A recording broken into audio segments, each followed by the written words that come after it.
बच्चों, अभी मैंने आप लोगों को पर्यायवाची शब्दों के बारे में समझाया था। अब मैं विलोम शब्दों के बारे में समझाने जा रही हूँ।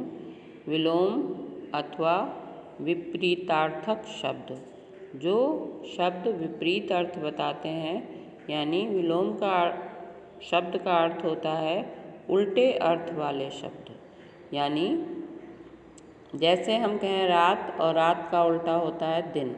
तो जो उल्टे अर्थ वाले शब्द होते हैं उनको हम विलोम कहते हैं। तो इन विलोम शब्दों में भी कुछ महत्वपूर्ण विलोम शब्द हैं जिन्हें आप अच्छी तरह से याद कर लीजिएगा, और परीक्षा की दृष्टिकोण से ये अत्यंत महत्वपूर्ण है। जैसे हम शब्द देखते हैं, अमृत। अमृत का जो विलोम शब्द है वो है विष। अनुज का विलोम शब्द है अग्रज। अपेक्षा का विलोम शब्द है उपेक्षा। आहार का विलोम शब्द है निराहार।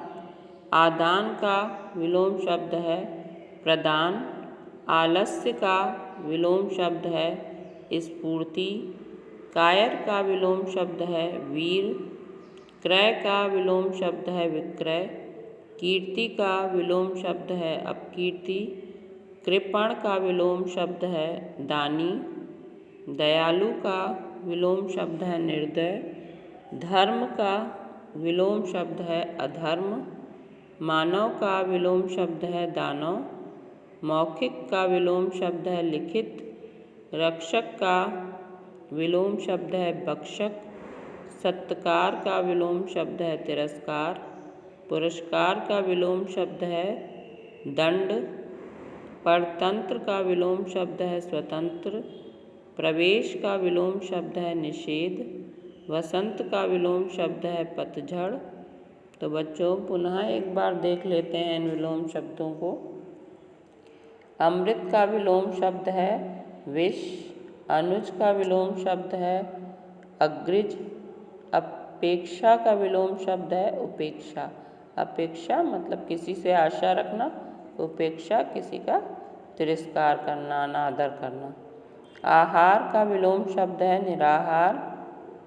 आहार यानी कि जो भोजन, निराहार जिसने भोजन न किया हो। आदान का विलोम शब्द है प्रदान।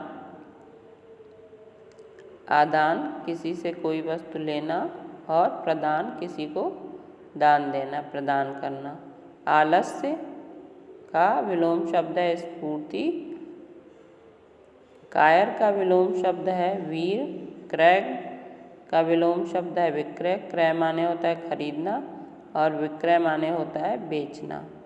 कीर्ति का विलोम शब्द है अपकीर्ति। कृपण का विलोम शब्द है दानी। दयालु का विलोम शब्द है निर्दय। धर्म का विलोम शब्द है अधर्म। मानव का विलोम शब्द है दानव। मौखिक का विलोम शब्द है लिखित।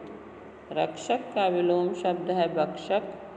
सत्कार का विलोम शब्द है तिरस्कार। पुरस्कार का विलोम शब्द है दंड। और परतंत्र का विलोम शब्द है स्वतंत्र। प्रवेश का विलोम शब्द है निषेध। बसंत का विलोम शब्द है पतझड़। तो बच्चों, ये आपके विलोम शब्द थे, और आपको समझ में आ गए होंगे। अब आप लोग इन पर्यायवाची शब्दों और विलोम शब्दों को याद कर लीजिएगा। ये आपकी परीक्षा में आएंगे। इसके अलावा परीक्षा में आप लोग के अपठित गद्यांश और पद्यांश भी आएंगे।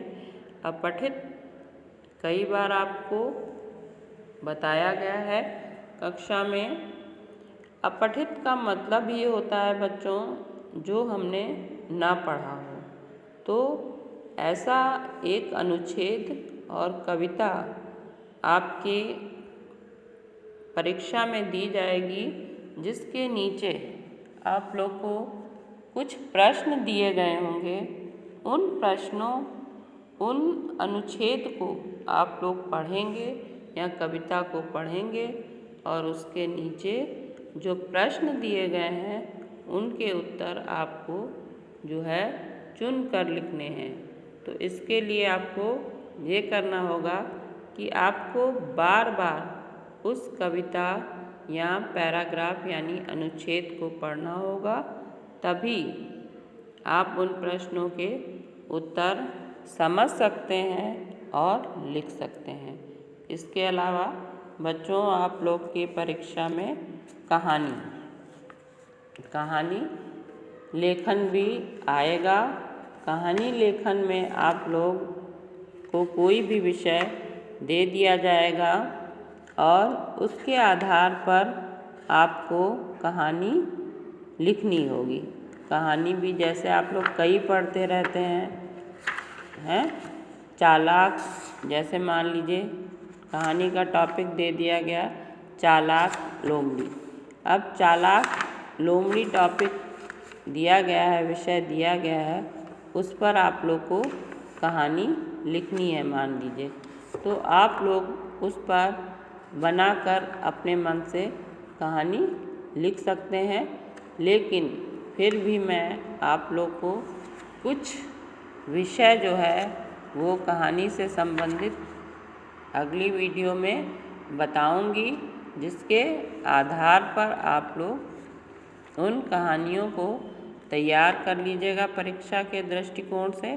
क्योंकि कहानी लेखन या अनुच्छेद लेखन ये आपकी लिखने की कुशलता को बताते हैं और उनके आधार पर ही आप लोग अपनी लेखन कुशलता को उसमें जो है वर्णित करते हैं।